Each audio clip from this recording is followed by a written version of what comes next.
church for long. We were talking about Old Fort, wasn't we? Okay, I'll put my foot up here. I can do bubble gum on the bottom of my shoe today. Okay, we went to Old Fort to that revival, and the Lord was really moving, and the Holy Spirit really touched me that night. I screamed. I screamed like a girl because I felt something come over me. Right. That was not the first time I felt the Spirit of God, but that was the first time I let it do something to me. So anyway, I allowed the Spirit of God to touch me, and I yielded to the Spirit, and I screamed like a girl. But anyway, we was all out in the aisle, and everybody's weeping and crying and shouting. But it was a tremendous revival. But after that, we went. Brother Summit had took us to Black Mountain in the church van. They had a church van there. We went out by the Old Fort Geyser, and it was in the wintertime, and it had snowed. And the Old Fort Geyser was like a big clover. You've been there before, haven't you? I can't hardly remember now. Okay, well, it's a big concrete clover built back in it was built back in the 1800s. But anyway, it's got a geyser in the middle of it. It's shooting water everywhere. So as it was shooting water, it kept building a big ice dome.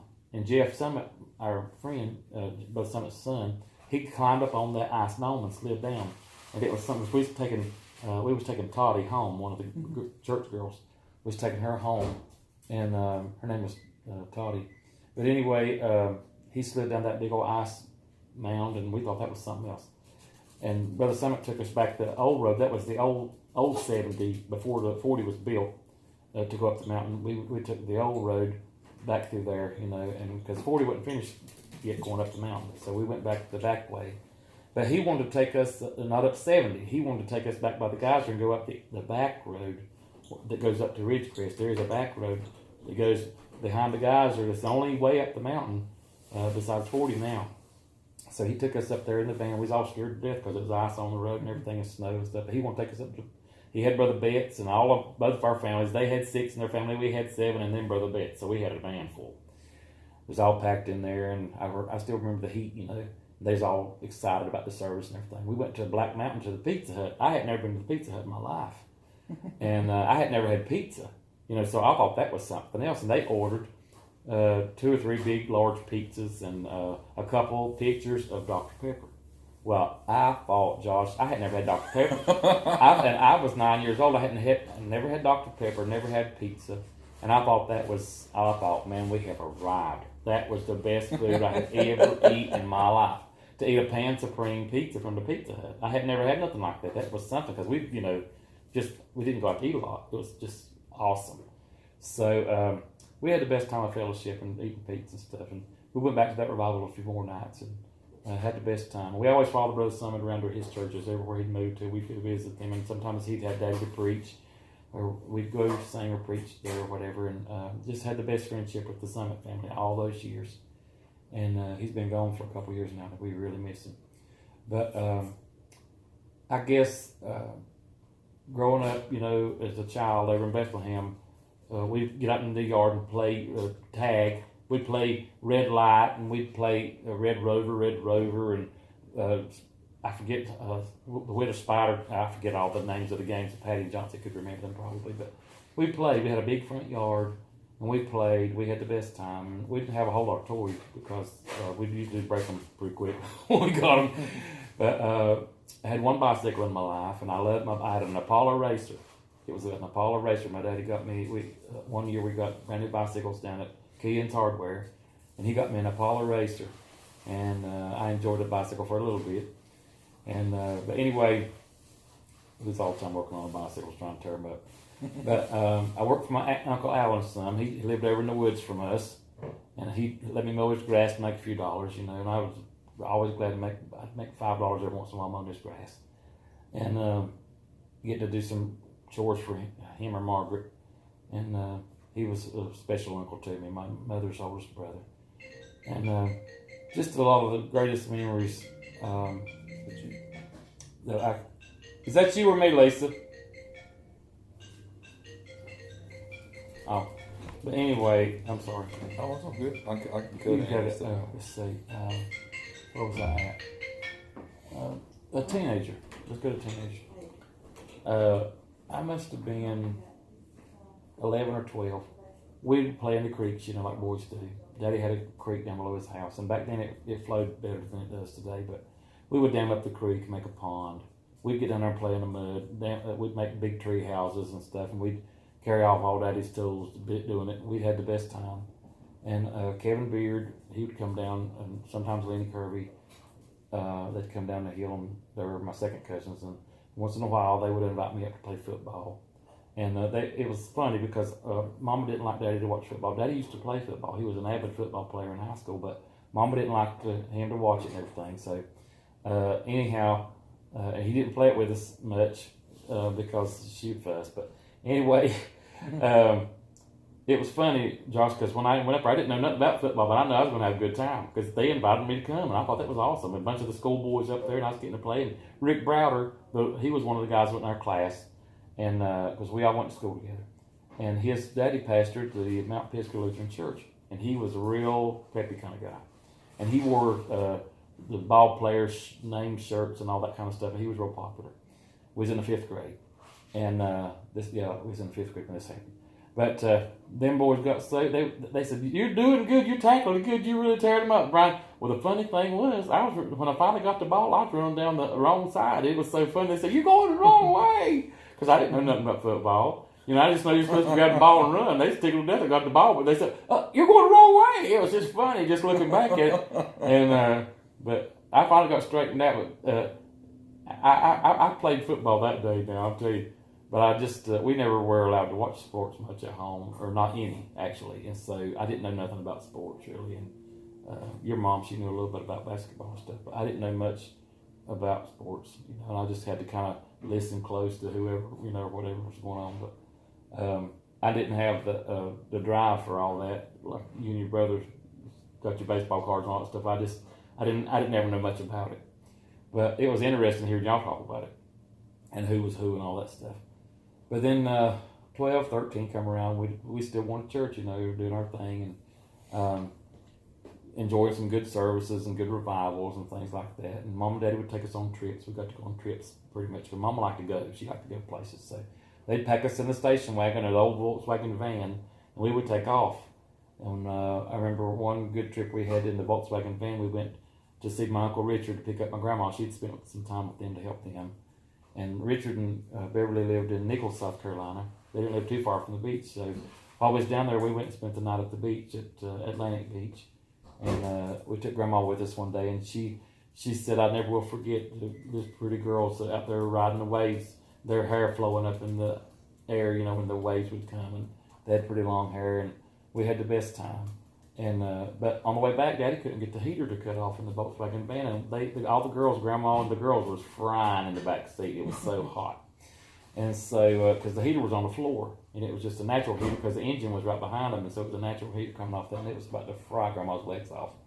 But we had the best time with Grandma. She was so precious, and she taught us to love each other, and she didn't want us to ever fuss or fight or anything. And she let us play. We made a terrible mess around her house, playing outside, making playhouses and stuff, making mud pies, and we drug everything out. But she would tolerate it because she loved us. And but then the more we grew up, you know, I'd ride my bicycle or Patty's bicycle back and forth to Grandpa's old house. He had another house out there in the woods, and we'd ride on the road over to his long driveway, and we'd hurriedly go back and forth, you know. We'd ride our bicycles, and we'd have company, and we all share the bicycle, and our company would do the same thing. And we were so happy when the company came. We had cousins that lived right there beside us too, and we all had a big play, and we had a big time. But then 13 come around, you know, I was getting interested in more in life and how to, I wanted to take care of myself, you know. I wanted to start wearing grown-up clothes and stuff, you know, because back in the day, I wore yard sale stuff and polyester. I mean, I was wearing Daddy's polyester stuff, but it was not a pretty sight, you know. I had worn my cousin's hand-me-downs, and I'm like, well, I think these was Uncle Alan's pants, and I was wearing them to the 7th grade. It wasn't working too good. But finally, Mama let me work for her. She was sewing at home for Hickory Fry then. And her sewing, you know, she would have to go pick her work up on Friday when she got her check. And so she'd pick up her work. She'd have me come in and carry her work up to the car for her. So I worked for her that summer, and she bought me a bunch of nice jeans for the 8th grade.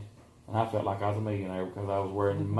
There was a brand name called Male Jeans, and I wore Male Jeans, and I had some with zippers on them and stuff. And I was so proud of my jeans. And but my favorite pair of jeans, Daddy had a wood cook stove in the basement, and I walked past it, and the oven door had been left open, and I ripped my jeans right on the knee.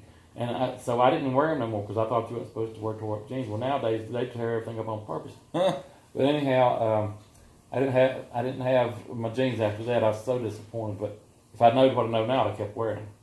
But it was just funny because we had always had a fire going in the basement or upstairs. We had the stoves upstairs and down. And Daddy had made homemade bread several evenings. He'd make homemade bread in that wood cook stove.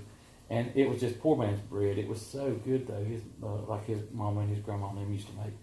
And Daddy, he liked to cook supper, so we would have something interesting. You know, we might have a salad, or we might have just a pot of beef stew, or we might have hot dogs or pizza or something.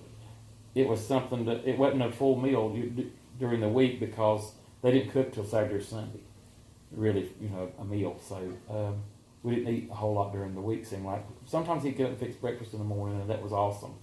He'd fix bacon or sausage and eggs and rice. Our family eat rice. We wasn't grits people. And so he'd always fix creamy rice, and we had the best breakfast. But 14, here it comes, and I'm in junior high. I'm enjoying junior high school and everything. And 15, and I'm starting to get itching for a car. I want to drive a car so bad. Well, Daddy had 7 or 8 cars at a time. He kept so many cars. He wouldn't get rid of our old cars. When we got another car, we just parked the other car. So he had a yard full of cars, and he had an old blue LTD station wagon, 73 LTD station wagon that they bought new. And this was 79 or 80, I guess. It was an 80, I guess. And they were having something up at the Dudley Shoals Church of God, and Pastor Randy Barr, he asked if I would bring up Greg and Amy and I don't know if Matt went or not, but to something they was having for the youth. And Daddy said, "You want to drive up there and take them?" I said, "I ain't got my license." He said, "Well, if you be careful, you can drive up there. Don't you tell your mama." So I got in the old car. I didn't have a tag on it or nothing, but he wanted to fire it up because he said, "I don't want to drive it long because they had a freeze plug or something messed up in it." So he said, "Just drive over there and be careful." And I drove all the way from our house to the Dudley Shoals Church of God and back, and I felt like a big man. Wow. I felt like a big man, Didn't have a driver's license, didn't have a permit, but I had a car. So anyway, I drove over there and back, and I thought that was awesome. Well, when I went back, Dad let me take the church van. He went with me, and he let me drive the church van. And that was awesome, getting a little independence and stuff. So I'm aching for a car by then.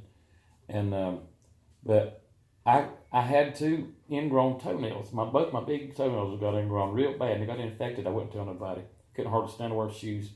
So when I finally showed Mama, I was about to scream, and she said, "Oh, we got to get them fixed." And Daddy said, I'll cut them out. And I said, "No, please." And I screamed, "Please don't do it." Because I'd seen Harold do that to Dean. It was very painful. So she said, "Well, I'm going to take him to Dr. Baird." And Daddy didn't want her to take me to the doctor, but she took me to a podiatrist. So I had both my feet fixed, and I was out of school for 4 weeks. I couldn't put no shoes on because my toes were so swollen by then. It was bad. So I quit school, and I got behind. Well, I didn't really quit at the time, but I got so far behind that when I went back to school, I was so far behind. And my teacher was trying to send homework home for me, but I didn't know what I was doing, because you need instruction. Yeah. And same with the Word of God, you need instruction. If you don't have somebody to tell you how the book goes, you don't know what to do.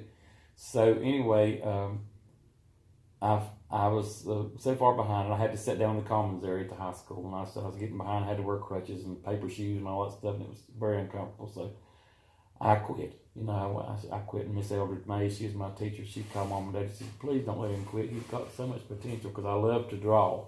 I was a draftsman. I was real good in blueprint reading and drafting, and they wanted me to be an architect. I showed Miss Mays what I could do. My other teachers, Mike Honeycutt, he was the architect teacher back then. He said, "You need to follow this up." And Mom and Daddy, they liked me to draw and stuff. I was good about drawing houses and churches and landscaping and stuff like that. But when I quit school, I lost my momentum. I just thought about a car. So I went to work. I was out for about a month before I really decided to quit. And I wished I could go back and do it over. I'd love to finish school. All right.